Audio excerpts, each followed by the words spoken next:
Kasi tanggalin mo muna yung bisyo mo o kung hindi man, patunayang mong nagkakamali kami lahat sa suspensya na ikaw ay bangag. Paano? Sa pamamagitan ng hair follicle test. Pag ikaw nag-hair follicle test at negative yan, baka si Tatay Trump, kamayan ka na. Ano nangyari sa'yo dun sa punta-punta pa dun sa libing ng Santo Papa? Hello?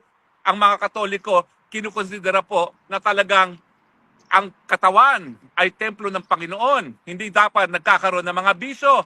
Sarili mong kapatid, nagpahiwatig na talagang kinakailangan, bumalik ka na sa tamang landas. Hair follicle test kung talagang gusto mong tumigil si Harry Roque at si Maharlika na kakawakwak na ikaw ay posibleng bangag. Yun ngayon. Pag negative yan, tapos ang usapan. Pero ang punto, ikaw na ang yabang, ikaw na nagtatapang-tapangan, ikaw Marcos Jr. na ginagamit ang China para masuportahan ka ng Amerika, ikaw na naman ang naging dahilan kung bakit nawalan tayo ng teritoryo, kung bakit nawala ang Sandy Cay. That's on you. Marcos Jr., korupsyon, smuggling, pagkagutom, korupsyon, at ngayon, kawalan ng teritoryo.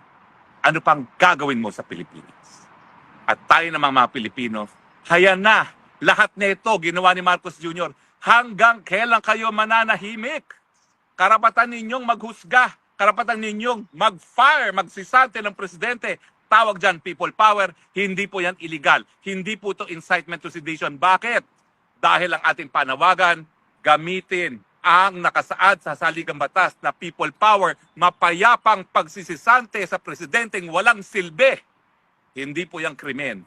Yan po ay karapatan ng mamamayan bilang soberenyang, tunay na soberenya ng ating bayan.